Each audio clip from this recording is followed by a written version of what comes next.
Hello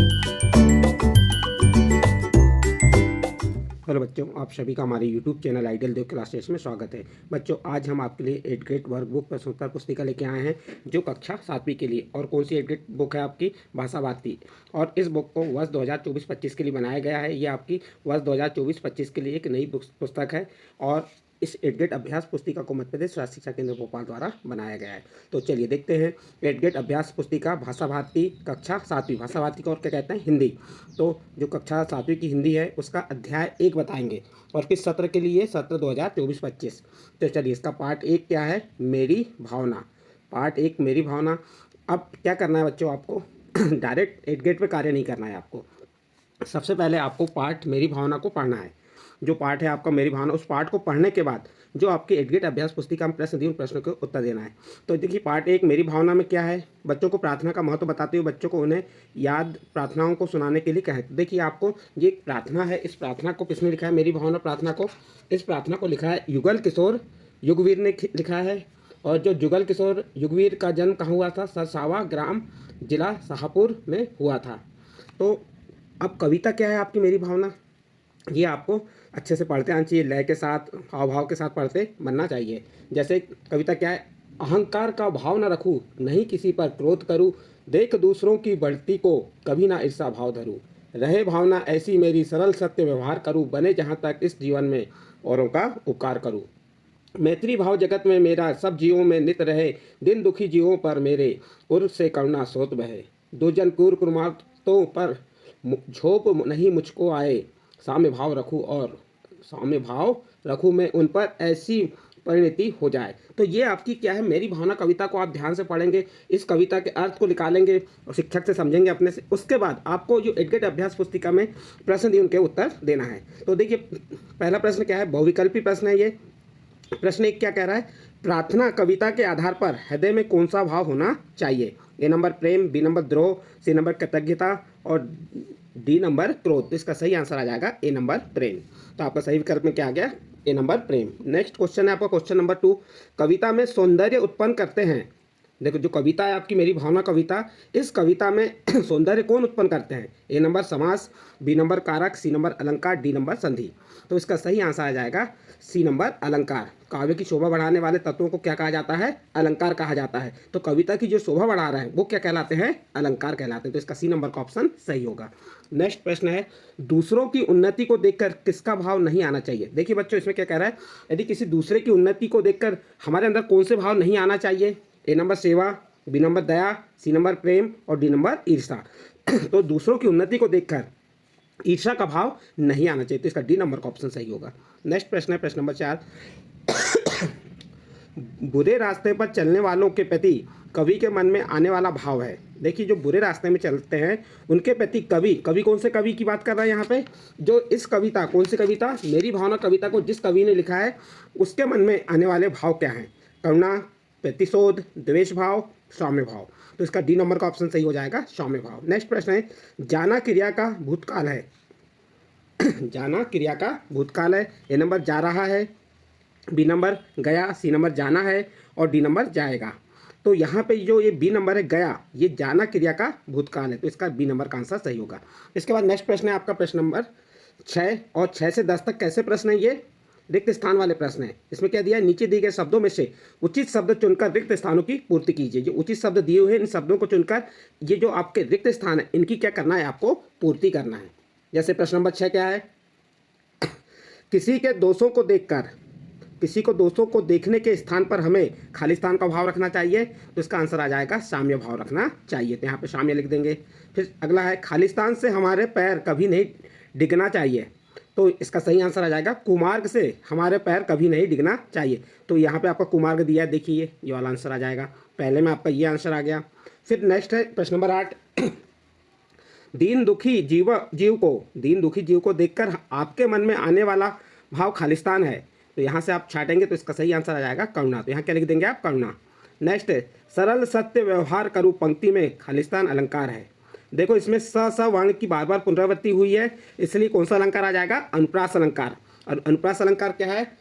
जहाँ पे एक वर्ण की एक से अनेक बार पुनरावृत्ति होती है वह कौन सा अलंकार कहलाता है? अनुप्रास अलंकार। तो यहाँ पे देखिए स वर्ण की क्या हो रही, बार बार पुनरावृत्ति हो रही, इसलिए यहाँ पे कौन सा अलंकार आएगा? अनुप्रास अलंकार। अगला प्रश्न है, श्याम पाठ पढ़ेगा, यह वाक्य खालिस्तान काल का है। तो काल कितने होते हैं? काल 3 होते हैं, भूतकाल, वर्तमान काल, भविष्य काल।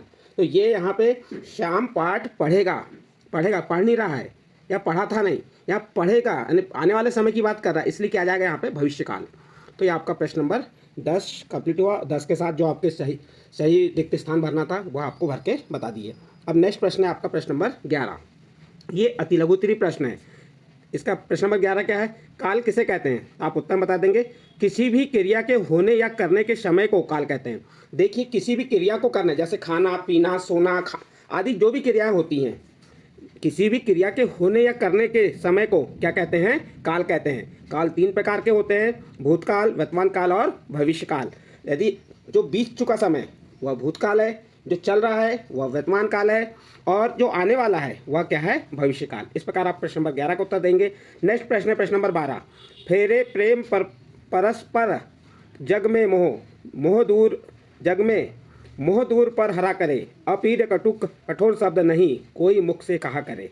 तो उक्त पंक्ति में आए अनुप्रास अलंकार वाले वर्ण छाट कर लिखिए। देखिए अनुप्रास अलंकार में कौन से वर्ण आते हैं? वह वर्ण आते हैं जिनकी पुनरावृत्ति बार बार होती है। जैसे मैंने क्या बताया, प, देखिए यहाँ पे प, ये प, तो ये बार बार इस वर्ण की पुनरावृत्ति, तो प हो गया अनुप्रास अलंकार का वर्ण।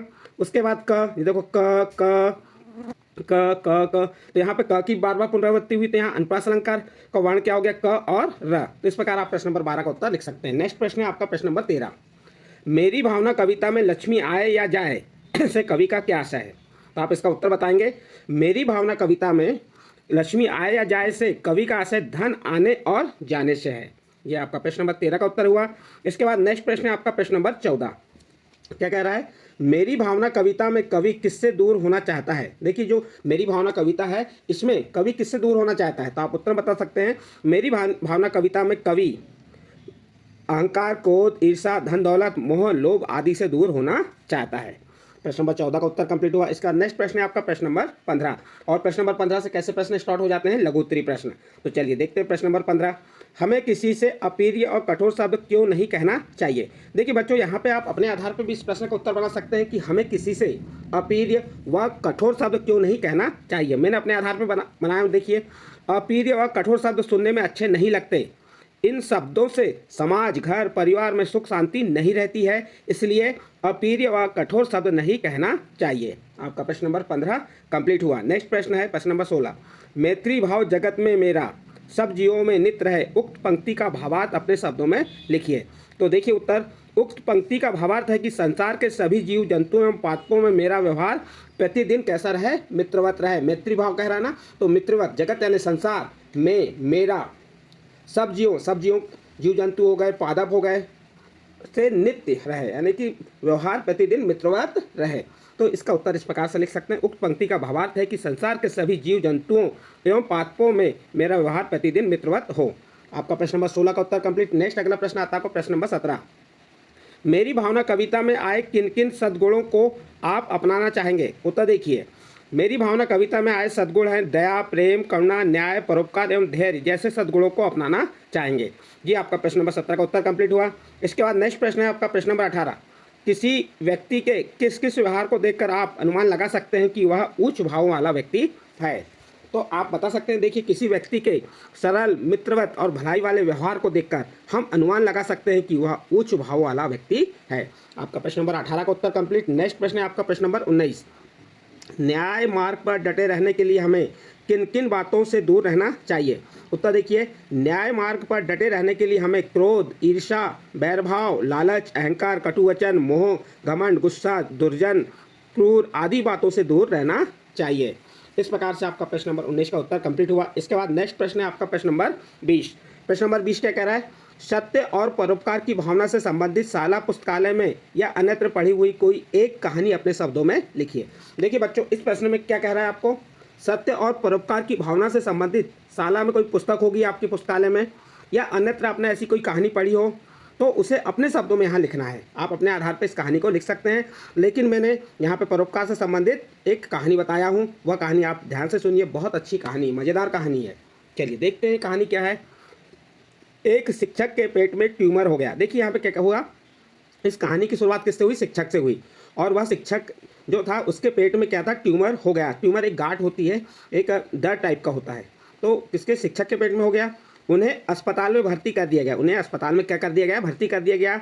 अगले दिन ऑपरेशन होना था। और अगले दिन क्या होना था? ऑपरेशन होना था। वे जिस वार्ड में थे जहाँ पे उन्हें भर्ती किया गया था, जिस कमरे में उन्हें रखा गया था, उसमें एक रोगी की मृत्यु हो गई। और उस कमरे में क्या हुआ? एक जो रोगी था उसकी क्या हो गई? मृत्यु हो गई। उसकी पत्नी, किसकी पत्नी? रोगी की पत्नी विलाप करने लगी, अब मैं क्या करूं?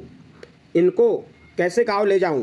कौन कहने लगी? जो उस कमरे में एक रोगी था जिसकी मृत्यु हो गई थी, उसकी पत्नी क्या करने लगी? विलाप करने लगी, रोने लगी, अब मैं क्या करूं? इनको कैसे गाँव ले जाऊं? मेरे पास तो पैसे भी नहीं हैं, और मेरे पास पैसे भी नहीं हैं, कैसे इनका क्रियाकर्म होगा? शिक्षक सत्संगी थे। जो शिक्षक थे वो कैसे थे? सत्संगी, यानी कि सबके साथ उठने बैठने वाले थे। तो उनको अपने दर्द से ज़्यादा उसका विलाप पीड़ा दे रहा था। देखो, जो शिक्षक थे वह सत्संगी थे, और क्या हुआ? उनको अपने दर्द से ज़्यादा किसके? वो जो महिला थी जिसका पति क्या हुआ था? मृत्यु हो गई थी जिसके पति की, वह उसका विलाप कर रही थी, तो उसको उसकी पीड़ा दे रही थी। उनको अपने दर्द से ज़्यादा उसका विलाप पीड़ा दे रहा था। उनसे रहा नहीं गया। किससे नहीं रहा गया? शिक्षक से नहीं रहा गया। उन्होंने अपनी चिकित्सा के लिए, अपने इलाज के लिए रखे सारे रुपए उस स्त्री को दे दिए। किस स्त्री को दे दिए? आप समझ गए कि जो उस कमरे में एक रोगी था जिसकी मृत्यु हो गई थी और उसकी पत्नी विलाप कर रही थी, तो उस स्त्री को उस शिक्षक ने पूरे पैसे दे दिए जो उसके इलाज के लिए थे, उसकी चिकित्सा के लिए दे दिए। और कहा, बहन, जो हो गया सो हो गया, अब तुम रो मत, ये रुपए लो और अपने गांव जाकर पति का अंतिम संस्कार करवाओ। इस प्रकार से यहाँ पे क्या हुआ? उस शिक्षक ने उस महिला को अपने जो चिकित्सा के पूरे रुपए दे दिए और कहा, अपने पति का अंतिम संस्कार करवाओ। रात में शिक्षक का दर्द बढ़ गया। जो शिक्षक था, रात हुई, रात में शिक्षक का दर्द क्या हो गया? बढ़ गया, और उन्हें जोर से उल्टी हुई। नर्स ने सफाई कराई और दवा देकर सुला दिया। सुबह उन्हें ऑपरेशन के लिए ले जाया गया। किसे? शिक्षक को। डॉक्टर ने जांच की तो दंग रह गया। देखिए क्या हुआ, अब उसने अंतिम संस्कार के लिए तो उन्हें पैसे दे दिया, फिर रात में शिक्षक का दर्द क्या हो गया? बढ़ गया, और उन्हें जोर से उल्टी हुई। और जो उल्टी थी उस उल्टी को नर्स ने क्या की? सफाई करा दी और दवा देकर शिक्षक को सुला दिया। सुबह उन्हें ऑपरेशन के लिए ले जाया गया। अब उनका ऑपरेशन सुबह होने वाला था, तो सुबह क्या हुआ? उन्हें ऑपरेशन के लिए ले जाया गया। डॉक्टर ने जाँच किए तो दंग रह गया। क्यों दंग रहा? रात भर में इनके पेट का ट्यूमर कहाँ गायब हो गया? नर्स ने बताया, इन्हें रात में बड़े जोर की उल्टी हुई, उसमें काफ़ी खून निकला था। डॉक्टर बोला, उसी में इनका ट्यूमर निकल गया, अब ये बिल्कुल ठीक है, ऑपरेशन की ज़रूरत नहीं है। रामचरितमानस में आता है, रामचरितमानस है, उसमें आता है, परोपकार के समान कोई धर्म नहीं, परोपकार के समान कोई धर्म नहीं। तुम दूसरे का जितना भला चाहोगे, तुम्हारा मंगल या तुम्हारा भला उतना होगा।